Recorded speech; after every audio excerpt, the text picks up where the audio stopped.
team like Kyrie and KD, or the Lake Show with King James and AD. Wish I could match him up with the bad boys from the 80s, but no black and white, I need that in HD. HenDawgz.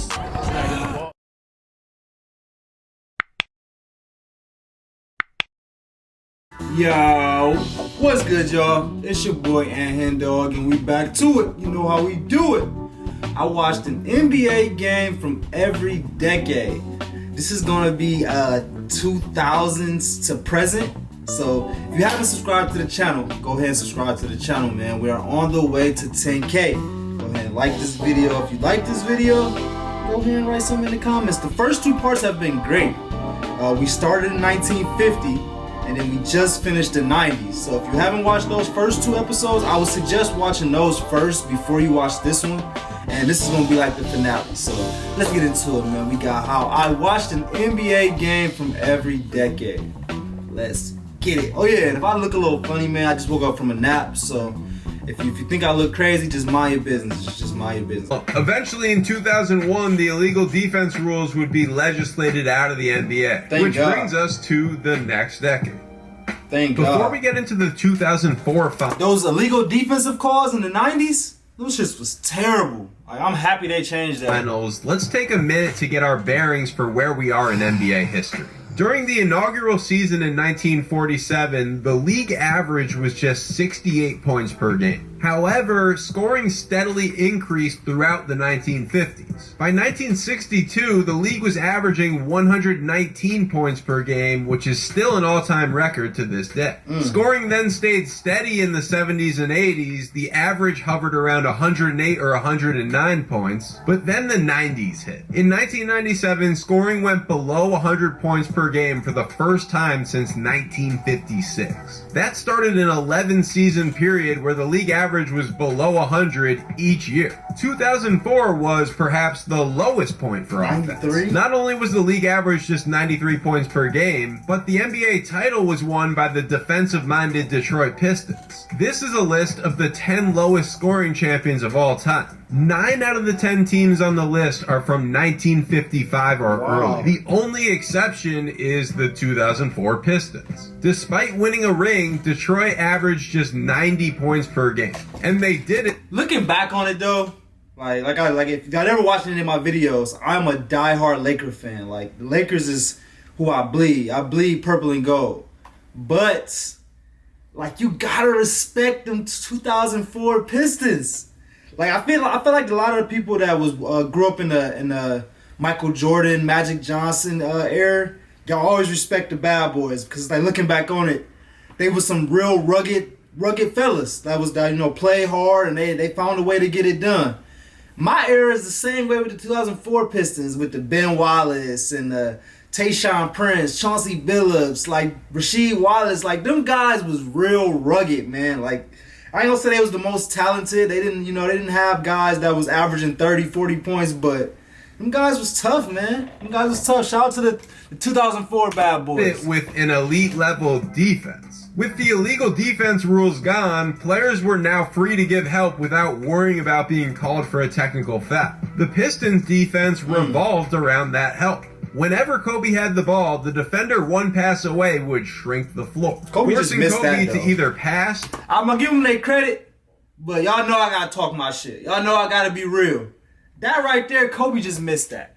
The Pistons didn't make him miss that. I mean, I granted Chauncey Billups, reached in there a little bit, but Kobe, you just gotta hit that, bro. The Pistons defense revolved around that. That was an easy shot. Whenever Kobe had the ball, the defender one pass away would shrink the floor, forcing Kobe to either pass or drive into traffic. That's good defense. Watch how Tayshaun Prince is pointing towards the middle here. He wants Richard Hamilton to get into his help position so he can send Kobe's drive towards the middle. By constantly shrinking the floor, the Pistons held Kobe to just 38% shooting during the series and beat the Lakers in 5 games. Watch how the Pistons defended Kobe's ball screens. Rasheed Wallace is hedging here, putting 2 players on the ball. But even when Kobe splits the screen, Chauncey Billups is right there to give more help. That's 3 players on the ball. In today's spaced out three-point shooting NBA, it's hard enough to get away with putting 2 players on the ball, let alone 3. But in 04, the Lakers just didn't have the shooting or spacing to make the Pistons pay for loading up to Kobe. Instead, you had possessions like this, where Phil Jackson's triangle offense led to all 4 players roaming around the paint. And the lack of three-point shooting from the Lakers' 4-man Slava Medvedenko only made things worse. Ben Wallace and Rasheed Wallace were able to roam the paint and help out on Shaq instead of guarding Medvedenko out on the perimeter. So with the illegal defense rules gone, defenses had gotten smarter. Isolation basketball wasn't as effective because of the ability to help on defense. And the problem in the early 2000s was that the offenses didn't adapt quickly enough. The best way to make a defense pay for helping on the ball is to space the court and pass to open three-point shooters. Yet the Lakers averaged less than 5 threes per game during the finals. Something had to change with the way offense was played. Before we move on to the next decade, here's just a quick montage of how absurd Shaq was in the post. Even with the lack of offensive spacing, Shaq shot 63% from the field while leading the Lakers in scoring at 27 points per game. It's fun to just watch defenders bounce off of him or go to ridiculous measures to foul him. Just imagine him in the modern NBA with 4 shooters around him. Ooh. I didn't even think about that. Yeah, just imagine Shaq with 4 great shooters around him. Like, in today's game, imagine him in the Warriors offense. Like, that'd be crazy. He would go to work. He probably average like 40 and 30. Just because you wouldn't be able to double him. It's not exactly a secret that the NBA game has drastically changed in the last 20 years. Offensively, that's thanks to 2 big reasons: three-pointers and ball screens. First, let's take a look at ball screens from the 2012 finals. The Heat guards crisscross along the baseline, ultimately winding up spread out on the perimeter. The center, Udonis Haslem, sets a screen for LeBron, causing Russell Westbrook to help on the roll, opening up a catch-and-shoot 3 for Norris Cole. Okay, the Norris very Cole, next possession, the Heat went right back to the same play, with LeBron again finding Cole for an open 3. Spacing the court with shooters and setting a spread ball screen has taken over the modern NBA. But in 2012, the whole league wasn't completely there yet. The Thunder, for example, also set plenty of ball screens, but notice how different the spacing is from the Heat. As Westbrook dribbles into the paint, OKC doesn't space out to the perimeter, they duck in the paint. Here's an example of Kendrick Perkins getting a bucket off of the duck-in. So yes, both teams did use ball screens, but spacing-wise, the 2020 finals was a battle between old school and new school. The Heat were new school, playing LeBron at the 4 and putting shooters around him like Shane Battier or Mike Miller off the bench. The Thunder were old school, playing 2 traditional bigs together in Perkins and Serge Ibaka. One way the Heat utilized their small ball lineup was by using the horns formation. In horns, Miami would put their shooters in the corners, in this case Battier and Miller, with LeBron and Haslem out at the elbows. Again, notice the open paint. Here the play was just a simple double screen for Mike Miller. And this time down, the Heat again went right back to the same play, but watch what LeBron does when Miller isn't open. He clears him out to the corner, gets his 3 shooters aligned on the perimeter, and then finds the open man when OKC shrinks the floor. This is the same type of defense that Kobe faced against the Pistons, but the antidote was three-point shooting and spacing. In fact, so it wasn't all Kobe fault. It wasn't all Kobe fault in that 2004 NBA Finals. Don't get me wrong, he played terrible. He could have played a lot better, but it was tough for him because he didn't have the shooters around that LeBron had.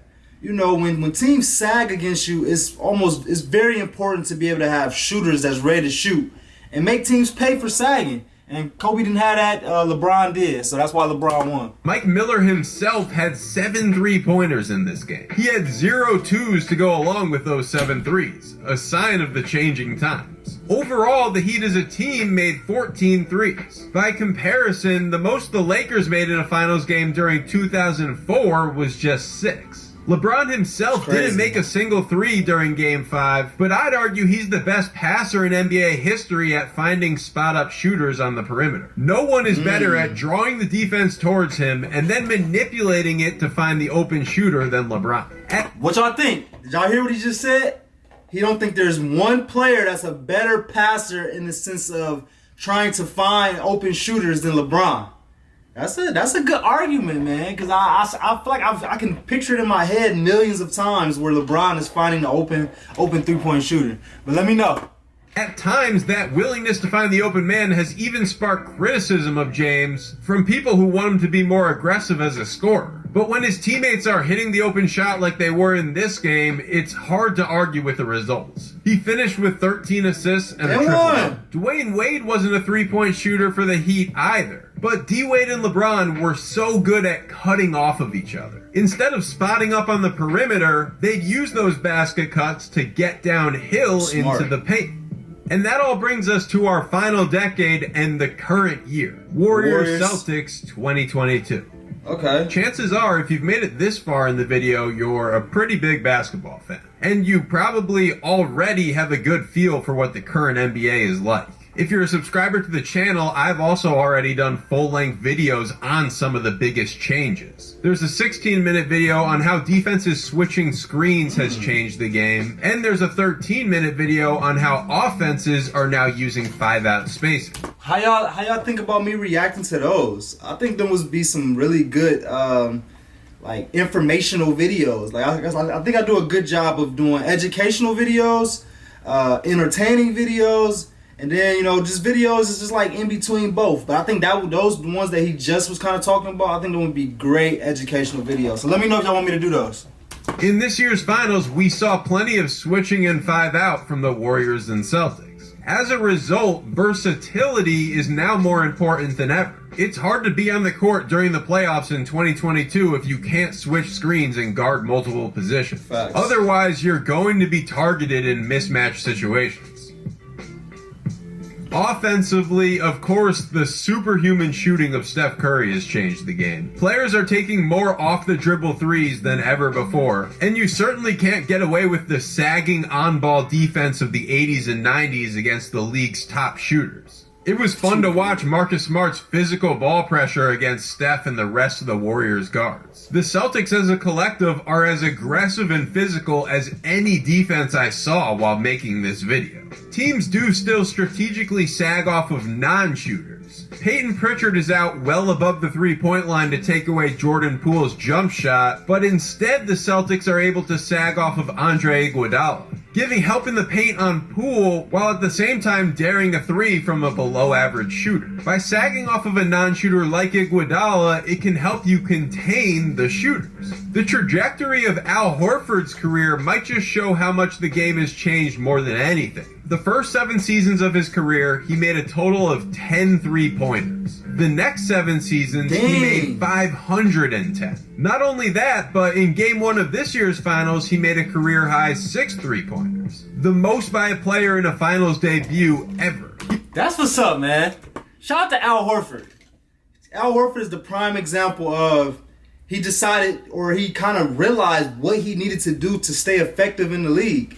Like, he knew the way he played his first 7 seasons, like, that's not going to cut it in today's game. And instead of, you know, complaining about the game or, you know, saying the game is changing too much for me, like this and that, you know, he's like, I'm going to adapt. You know, I'm going to figure out what I got to do to stay on the court, be effective. And because of that, he was in the finals. Like, granted, they lost, but he got the finals, man, you know, doing what he do best. Career-high 6 3-pointers. The most by a player in a finals debut ever. Here Horford sets a stagger screen for White, but then pops out to the three-point line off of a screen from Tatum. That's not something you'd see a center do 20 years ago. And on this play, Horford sprints the court as a rim runner, but instead of staying in the paint, he relocates out to the perimeter and eventually nails another 3. Players now have more versatility on both offense and defense. But as much as things change, and they have changed, other things stay the same. Remember when I showed you the Celtics running pistol action back in the 1960s? Ew. Well, flash forward to 2022 and watch Smart signal the play. He's got his fingers raised in the air like he's shooting a pistol. 60 years apart, and the Celtics are running the same play. So yes, things have changed, but basketball is still basketball. Thank you very much for watching. A video like this one takes quite a bit of time and effort. If you enjoyed it, I'd really appreciate you hitting the like and subscribe buttons. Feel free to... Those are 2 really good videos right there. I watched every national championship game since 2000. And I probably would make that into like 3 or 4 videos too. And then the last one is a really good one too. But I appreciate y'all for watching this video with me. Make sure y'all subscribe to the channel if y'all haven't already.